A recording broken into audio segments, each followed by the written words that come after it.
नमस्कार। आज फाल्गुन अमावस्या शके 1934 धर्मवीर संभाजी महाराज पुण्यतिथी सादर करत आहोत ठाणे वार्ता। ठळक घडामोडी। अनधिकृत बांधकामांच्या तक्रारीसाठी महापालिकेने सुरू केला 24 तास कार्यरत राहणारा कक्ष। जिल्हा आपत्ती नियंत्रण कक्षाच्या गतिमान हालचालींमुळे मुंब्रा दुर्घटनेत अनेकांचे वाचले जीव। आणि गुढीपाडव्याच्या निमित्ताने बाजार कडाडला, झेंडूच्या दरात 40% वाढ। या आणि इतर घडामोडी विस्तृतपणे पण काही क्षणातच। शिळफाटा येथील दुर्घटनेत 74 जणांचा बळी गेल्यानंतर ठाणे महापालिकेला जाग आली असून अनधिकृत बांधकामांच्या तक्रारीसाठी महापालिकेने 24 तास उपलब्ध असणारं कॉल सेंटर सुरू केलं आहे। शहरातील अनधिकृत बांधकामांविषयी प्राप्त होणाऱ्या तक्रारींवर प्रभावीपणे धडक कारवाई करता यावी यासाठी महापालिका मुख्यालयात हे कॉल सेंटर सुरू करण्यात आलं आहे। शहरात होणाऱ्या अनधिकृत बांधकामांसंदर्भात विविध स्तरातून अनेक तक्रारी केल्या जातात।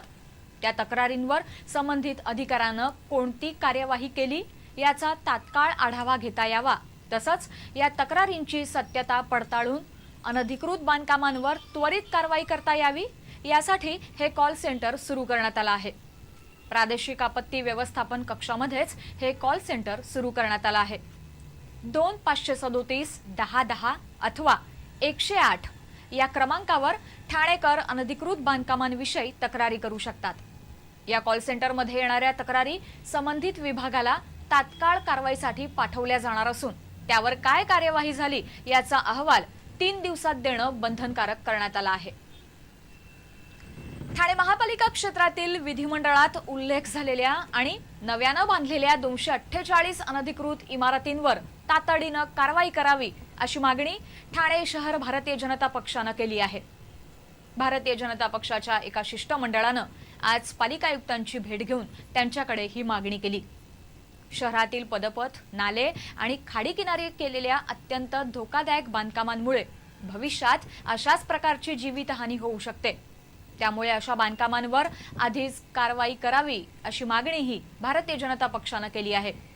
याचबरोबर अनधिकृत इमारतीत राहणाऱ्या रहिवाशांचं पुनर्वसन करावं लागल्यास त्याचा सर्व खर्च संबंधित बांधकाम व्यावसायिक, त्यांना मदत करणारे अधिकारी आणि लोकप्रतिनिधी यांच्याकडून वसूल करावा अशी सूचनाही भारतीय जनता पक्षानं केली आहे। शहरातील जुन्या आणि धोकादायक झालेल्या 1047 इमारतींपैकी धोकादायक झालेल्या 60 इमारतींवर तातडीनं कारवाई केली जाणार असल्याचं पालिका आयुक्तांनी सांगितलं। किनारा नियमन कायदा आणि शासकीय जमिनींवरील अतिक्रमणाबाबत जिल्हाधिकाऱ्यांकडे तक्रार करावी असा सल्ला पालिका आयुक्तांनी यावेळी दिला। प्रशासन कर्तव्य बजावण्यात कमी पडल्यास होणाऱ्या जनआंदोलनात भारतीय जनता पक्ष निरपेक्ष भूमिका घेऊन सर्व शक्तीनिशी आंदोलनात उतरेल असा इशारा ठाणे शहर भारतीय जनता पक्षाचे अध्यक्ष संदीप लेले यांनी दिला आहे। आनंद चॅरिटेबल ट्रस्टच्या माध्यमातून येत्या 11 एप्रिल ते 19 एप्रिल दरम्यान चैत्र नवरात्रोत्सवाचं आयोजन करण्यात आलं आहे। भव्य दिव्य सजावटीबरोबरच 9 दिवस विविध सांस्कृतिक आणि धार्मिक कार्यक्रमांचं आयोजन करण्यात आलं असून दुष्काळग्रस्तांसाठी 1 लाख रुपयांचा निधी देण्यात आला आहे। याशिवाय नवरात्रोत्सवात दुष्काळग्रस्त निधीस मदत म्हणून एक पेटीही ठेवण्यात येणार आहे। भाविकांनी यासाठी सढळ हस्ते मदत करावी असं आवाहन करण्यात आलं आहे। या नवरात्रोत्सवात नवकुंडात्मक महायज्ञात एका कुंडात पर्जन्य यागाचं आयोजन करण्यात आलं असून वरुण देवतेचं पूजन केलं जाणार आहे। नवरात्रोत्सवाचं यंदाचं हे 17वं वर्ष असून नवरात्रोत्सवासाठी दक्षिणात्य शैलीतील अष्टलक्ष्मी देवीची संकल्पना साकारली जाणार आहे। 11 एप्रिल रोजी म्हणजे उद्या वाजत गाजत आळंदीच्या 100 बालवारकऱ्यांसह देवीचं आगमन होणार आहे। यावेळी युवा राष्ट्रसंत भैयूजी महाराज, शिवसेना पक्षप्रमुख उद्धव ठाकरे, युवा सेना प्रमुख आदित्य ठाकरे तसंच इतर अनेक नेते उपस्थित राहणार आहेत। या नवरात्रोत्सवात विविध क्षेत्रात उल्लेखनीय कार्य करणाऱ्यांचा नवदुर्गा आणि नवरत्न पुरस्कारानं गौरव केला जाणार असल्याचं आमदार राजन विचारे यांनी सांगितलं। शिळफाटा इमारत दुर्घटना प्रकरणी अटक सत्र सुरूच असून ठाणे महापालिकेच्या आणखी 2 अधिकाऱ्यांना अटक करण्यात आली आहे।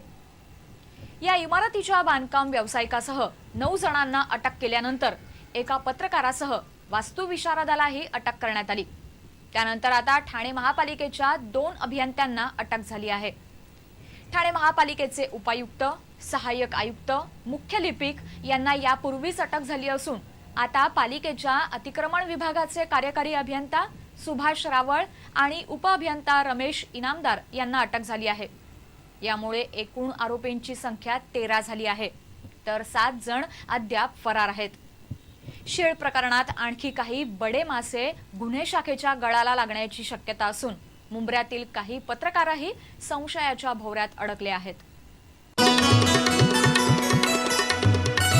ठाणे महापालिकेनं मुंब्रा प्रभाग समितीमधील 47 अनधिकृत इमारतींचा पाणी पुरवठा तोडला आहे। ठाणे महापालिका आयुक्तांनी अनधिकृत इमारतींना दिल्या जाणाऱ्या पाणी, वीज, मलनिस्सारण अशा नागरी सुविधा खंडित करण्याचे आदेश दिले होते।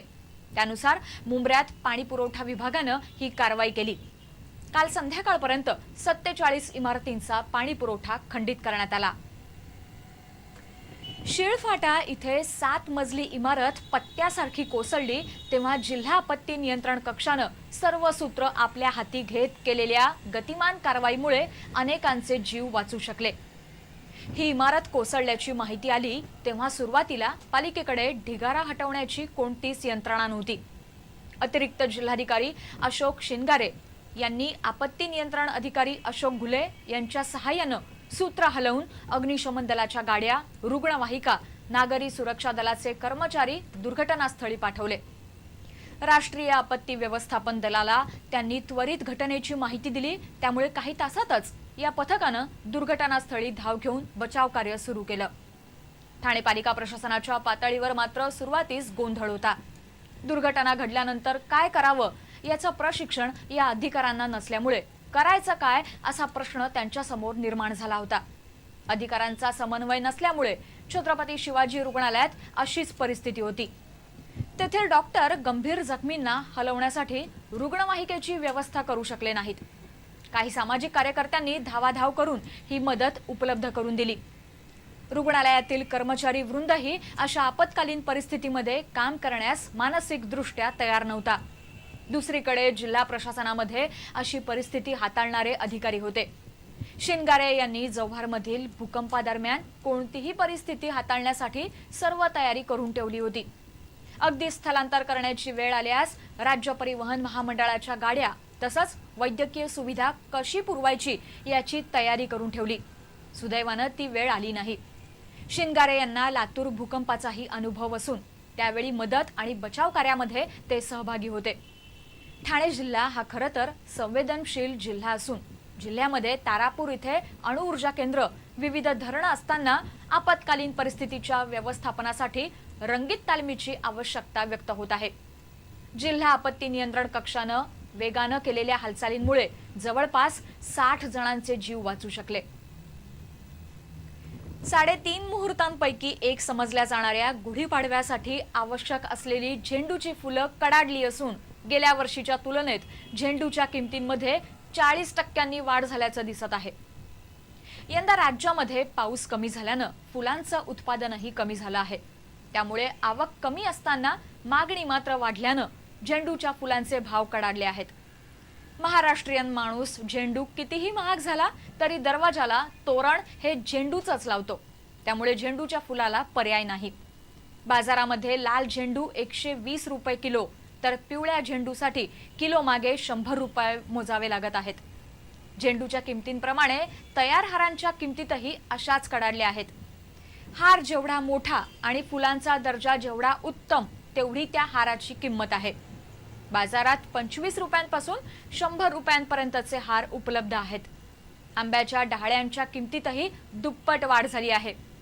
पूर्वी 5 रुपयाला मिळणाऱ्या डहाळ्यांसाठी आता 10 रुपये मोजावे लागत आहेत। गुढीवर घालण्यासाठी आवश्यक असलेल्या साखरेच्या हाराच्या किमतीतही 15 ते 20% वाढ झाली आहे। साखरेचा भाव वाढल्यामुळे 25 रुपयांचा हार 30 ते 35 रुपयांमध्ये सध्या मिळत आहे। मात्र भाव कडाडले असतानाही बाजारात खरेदीसाठी गर्दी होत आहे। उद्यापासून शालिवाहन शके 1935 विजयनाम संवत्सराला सुरुवात होत आहे. हिंदू धर्मानुसार नववर्षाच्या स्वागतासाठी गुढी उभारण्याची पद्धत आहे. ही गुढी उद्या सूर्योदयापासून दुपारी 12 वाजेपर्यंत उभारावी असं पंचांगकर्ते दाकरू सोमण यांनी सांगितलं आहे. गुढीपाडवा हा 3.5 मुहूर्तांपैकी एक आहे. घरोघरी गुढी उभारून नववर्षाचं स्वागत केलं जातं. दारात रांगोळी काढून लक्ष्मीला आमंत्रित केलं जातं. कडुलिंबाची कोवळी पानं घेऊन त्यात मिरी, हिंग, सेंधव, मीठ आणि ओवा घालून ते मिश्रण वाटून खाल्लं जातं. त्यामुळे वर्षभर आरोग्य चांगलं राहतं असं मानलं जात असल्याचं दाकरू सोमण यांनी सांगितलं. आता निवास वार्ता. ठाण्यात खरेदी, विक्री तसंच भाड्यानं उपलब्ध असलेल्या जागांची माहिती देणारं सदर. पाचपाखाडीतील गुरुकुल सोसायटी जवळ 1 BHK फ्लॅट भाडे तत्वावर देणे आहे. 1 लाख रुपये डिपॉझिट आणि दरमहा 15,000 रुपये भाडं अपेक्षित आहे. अधिक माहितीसाठी आपण DG असोसिएट्सशी 97 697 999 71 अथवा 2536 0007 या दूरध्वनी क्रमांकावर संपर्क साधू शकता.